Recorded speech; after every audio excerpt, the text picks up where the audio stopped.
তাদের অপরাধ, অবৈধভাবে ভারতে ঢোকার চেষ্টা করেছিলেন তারা। অবৈধ প্রবেশ ঠেকাতে বিএসএফ এইসব মানুষকে আটক করতে পারত, তা না করে তারা করেছেন গুলি। এর আগে 2রা সেপ্টেম্বর মায়ের সাথে ভাইকে দেখার জন্য ভারতের ত্রিপুরা যাওয়ার সময় বিএসএফ এর গুলিতে নিহত হন 14 বছরের কিশোরী স্বর্ণা দাস।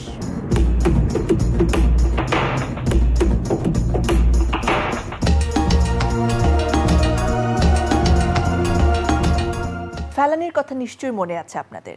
কুড়িগ্রাম জেলার ফুলবাড়ী উপজেলার অনন্তপুর গ্রামের 15 বছরের কিশোরী ফেলানি খাতুন ভারতের নয়াদিল্লিতে গৃহকর্মীর কাজ করতেন। 2011 সালের 7 জানুয়ারি বাবার সাথে দেশে ফিরছিলেন ফেলানি। অবৈধভাবে সীমান্ত অতিক্রম করার সময় কাঁটাতারের বেড়ায় জড়িয়ে যায় ফেলানি। আতঙ্কে চিৎকার করে ওঠে সে। ভারতের বর্ডার সিকিউরিটি ফোর্স বিএসএফ এর সদস্যরা ফেলানির চিৎকারের জবাব দেয় গুলি করে। এরপর মধ্যযুগীয় কায়দায় ফেলানির প্রাণহীন দেহটা উল্টোভাবে কাঁটাতারের বেড়ায় ঝুলিয়ে রাখে বিএসএফ।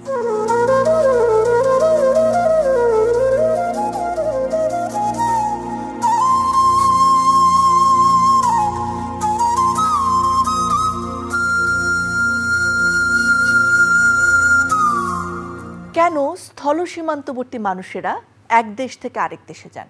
কেউ যান হয়তো হাটবাজার করতে, কেউ আত্মীয় স্বজনদের দেখতে, কেউ হয়তো পশু পাখি চারণ করতে যান। আবার এইসব জায়গা ছাড়াও ব্যবসায়িক ক্ষেত্রে কিংবা চোরাচালানির ক্ষেত্রে, গরু পাচার করার জন্য এই দেশ থেকে অন্য দেশে যাওয়ার কারণগুলো ঘটে থাকে। কেউ কেউ অভিবাসনের উদ্দেশ্যেও সীমান্ত অতিক্রম করে থাকেন।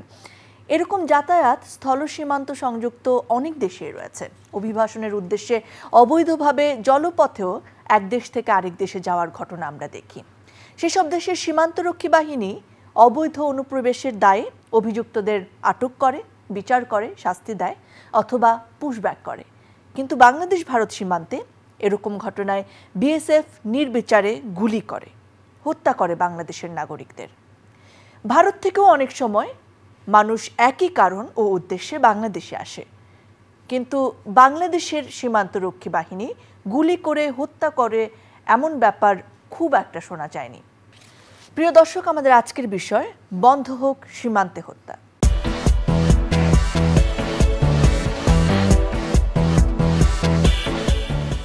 প্রিয় দর্শক, এই বিষয়ে কথা বলার জন্য আজকে আমাদের সঙ্গে দুজন অতিথি উপস্থিত রয়েছেন সাবেক রাষ্ট্রদূত হুমায়ুন কবির, স্বাগত জানাচ্ছি আপনাকে। আমাদের সঙ্গে রয়েছেন চ্যানেল আই এর বিশেষ প্রতিনিধি পান্থ রহমান, স্বাগত আপনাকে। স্যার, আপনাকে দিয়ে শুরু করতে চাই। সীমান্ত হত্যা, এই যে বিষয়টি নিয়ে আমাদের কথা বলতে হচ্ছে আজকে, এরকম পরিস্থিতি তৈরি হলো কেন? আসলে কেন বাংলাদেশ ভারতের সীমান্তে এত হত্যা হয়? ধন্যবাদ আপনাকে। আসলে এটা আমাদের জন্য খুবই একটা পীড়ার কারণ বলতে পারি, কারণ মানুষ হত্যাকাণ্ড এবং সেটা যদি প্রতিবেশী দেশগুলোর মধ্যে হয়, বিশেষ করে বাংলাদেশের ক্ষেত্রে এটা বেশি ঘটছে, এবং বেশি ঘটছে বলেই আমাদের গায়ে লাগছে বলতে পারেন। মানুষ পীড়িত বোধ করছে, এবং যেহেতু ভারতকে আমরা প্রতিবেশী দেশ হিসাবে মনে করি যে ভারত আমাদের উপলব্ধি বা আমরা যেভাবে চিন্তা করি সেটাকে সম্মান করবে। 65% পর্যন্ত বিদ্যুৎ বিল সাশ্রয় করে আপনাকে রাখে প্রশান্তিতে। ওয়ালটন ফ্যান হাওয়া বদলে দেয়। যখন এই ধরনের হত্যাকাণ্ড ঘটে তখনই মনে হয় যে আমরা যথেষ্ট পরিমাণে সম্মান পাচ্ছি না, যথেষ্ট পরিমাণে প্রতিবেশী দেশ হিসাবে মর্যাদার জায়গাটা থাকতে পারছি না।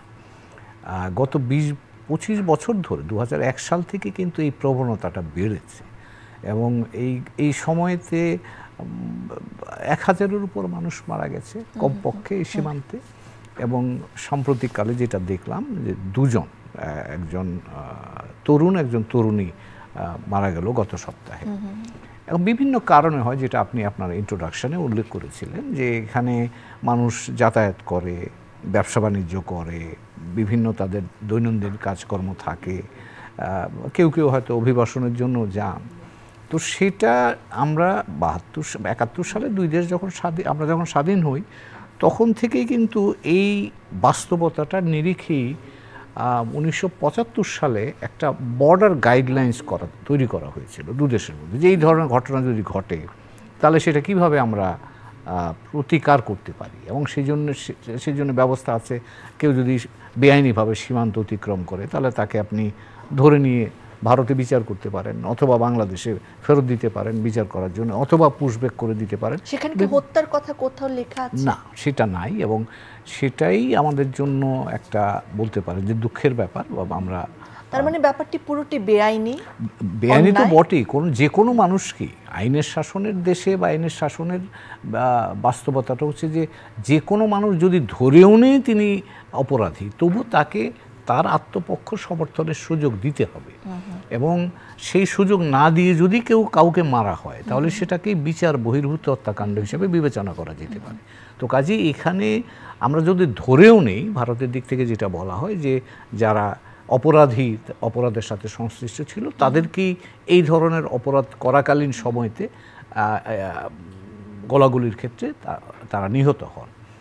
সেটাও যদি ধরেও নেই অপরাধী, কিন্তু গুলিতে মারা যাওয়া বা তাদেরকে আপনি যদি বলেন যে নির্দিষ্ট করে গুলি করে হত্যা করা, এটা বেআইনি হিসেবে। স্যার, বিএসএফ এর কি শুট অন সাইট কোনো নীতি আছে এই সীমান্ত রক্ষার ক্ষেত্রে? সেটা অবস্থার প্রেক্ষিতে হয়তো থাকতে পারে, তা না হলে তারা এটা করছেন। আমরা কিন্তু বরাবরই বাংলাদেশের দিক থেকে এই কথাটা বলা হয়, এবং ধরেন গত 20-25 বছর থেকে তো এটা হচ্ছে। সবসময় বাংলাদেশের থেকে এটা বলা হচ্ছে যে এটা বন্ধ হোক, শূন্যের কোঠা আনা হোক। এবং 2011 সালে ভারতের প্রাক্তন প্রধানমন্ত্রী ডক্টর মনমোহন সিং যখন এসেছিলেন বাংলাদেশে, তখনও তিনি শূন্যের কোঠা নামিয়ে আনবার জন্য একটা প্রতিশ্রুতি দিয়েছিলেন। পরবর্তীতে ভারতের বর্তমান প্রধানমন্ত্রী 2015 সালে যখন বাংলাদেশে এসেছিলেন, তখনও তিনি কিন্তু সেই ব্যাপারে বলেছিলেন এটা শূন্যের কোঠা নামিয়ে আনা হবে।